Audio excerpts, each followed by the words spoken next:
आदाब नाजरीन, मैं हूं शेख इरफान और आप देख रहे हैं एसके न्यूज़। एसके न्यूज़ में आपका फिर से स्वागत। आइए देखते हैं आज की क्या है ताज़ा खबर। मीडिया के तमाम ही साथियों का मैं शुक्रिया अदा करता हूं। आज मालेगांव शहर जिला राष्ट्रवादी कांग्रेस पार्टी के तमाम ही पद अधिकारी, तमाम ही ओहदेदारान की, कार्यकारिणी सदस्यों की और राष्ट्रवादी कांग्रेस पार्टी के तमाम ही सेल विंग की आज यहाँ पर पार्टी की जानिब से बैठक बुलाई गई थी, मीटिंग रखी गई थी। और आज मीटिंग का जो मकसद हमारा अपना था, तमाम ही लोगों ने अपनी अपनी राय दी कि 2024 में जो लोकसभा का चुनाव आने वाला है, धुलिया लोकसभा मतदार संघ के लिए 3 मरतबा कांग्रेस पार्टी को ये सीट दी गई। कांग्रेस पार्टी का अधिकृत उम्मीदवार ये धुलिया लोकसभा से इलेक्शन लड़ा और हम लोगों ने और तमाम ही लोगों ने मिलकर हमेशा कांग्रेस पार्टी के उम्मीदवारों के लिए मेहनत की, जद्दोजहद की, लेकिन कांग्रेस पार्टी के उम्मीदवार को नाकामी हाथ लगी, नाकाम हुए।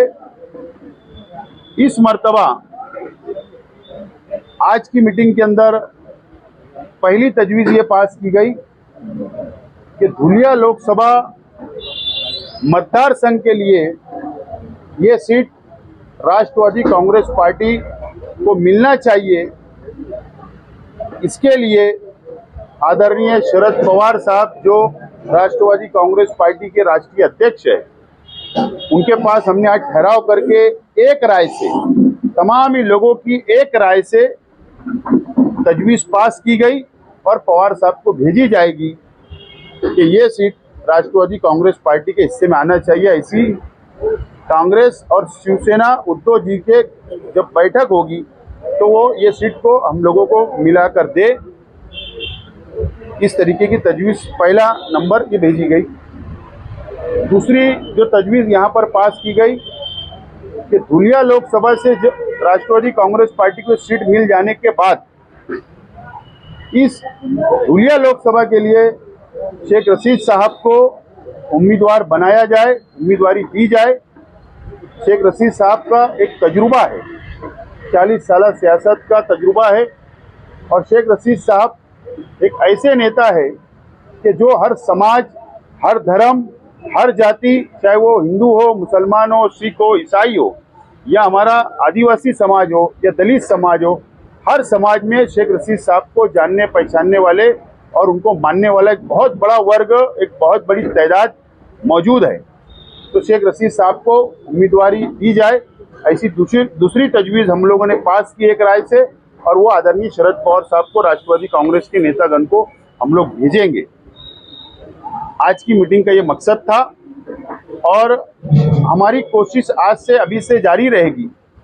हमारा एक वफ्द ये तजवीज़ जो पास हुई है ये लेकर आदरणीय शरद पवार साहब, आदरणीय जयंत पाटिल साहब, आदरणीय भुजबल साहब और आदरणीय अजीत दादा पवार साहब के पास हम लोग जाएंगे और ये डिमांड करेंगे कि धुलिया लोकसभा राष्ट्रवादी कांग्रेस पार्टी को ये सीट मिलना चाहिए। ये हमारी अपनी कोशिश होगी और जिस वक्त ये सीट छोड़ दी जाएगी, राष्ट्रवादी कांग्रेस के हिस्से में आएगी, तो शेख रशीद साहब को उम्मीदवार बनाया जाए। ये भी हमारी डिमांड रहेंगी और कोशिश रहेगी। और हम लोग मालेगांव बाह्य, बागलान, सटाना मतदार संघ और धुलिया ग्रामीण और सिंहखेड़ा और डुंडाइचा, ये मतदार संघ के अंदर एक बहुत बड़ा वर्ग हमारा अपना है। हमारे कार्यकर्ता है, राष्ट्रवादी का फैलाव है। राष्ट्रवादी एक ऐसी पार्टी है जो हर समाज, हर धर्म, हर कास्ट को साथ लेकर चलती है और मुझे उम्मीद है कि अगर ये दोनों चीज़, ये तजवीज़ जो हमने पास की, अगर इसके अंदर हम लोगों को कामयाबी मिलेगी तो ज़रूर धुलिया लोकसभा से राष्ट्रवादी कांग्रेस पार्टी के उम्मीदवार कामयाब होंगे। आज की मीटिंग बुलाई गई। ये हम जिस पार्टी से है, राष्ट्रवादी कांग्रेस पार्टी महाविकास आघाड़ी के अंदर शामिल है और ये वरिष्ठ लेवल के ऊपर सीट का बंटवारा होगा। लेकिन हम लोग लोकल डिमांड हम लोग करें, लोकल धुलिया लोकसभा से, मालेगांव मध्य और बाह्य से ये डिमांड हम लोग कर रहे कि राष्ट्रवादी कांग्रेस पार्टी के वरिष्ठ नेता ये सीट हम लोगों को छुड़ा के दे। और हम जिम्मेदारी लेते हैं कि जब सीट छूट जाएगी तो राष्ट्रवादी कांग्रेस पार्टी का और कांग्रेस और शिवसेना का जो महाविकास आघाड़ी का उम्मीदवार अधिकृत होगा हम लोग चुनकर देने की कोशिश करेंगे। ये वरिष्ठ लेवल की बात है, हमारा काम है डिमांड करना, वरिष्ठ लेवल पे बात होगी और अगर वहां से डिसीजन आएगा तो हम लोग उसके ऊपर अमल करने की कोशिश करेंगे। वीडियो पसंद आई होंगी तो हमारे चैनल को सब्सक्राइब करें, लाइक करें और इस वीडियो को ज़्यादा से ज़्यादा शेयर करें। मालेगांव मुस्तफ़ा भंगार बाज़ार डायमंड कारपेट होलसेल रेट में कारपेट दिया जाता है। हर किस्म का यहाँ पर कारपेट दिया जाता है। हमारा पता याद रखें, मालेगांव मुस्तफ़ा भंगार बाज़ार डायमंड कारपेट होलसेल रेट में दिया जाता है।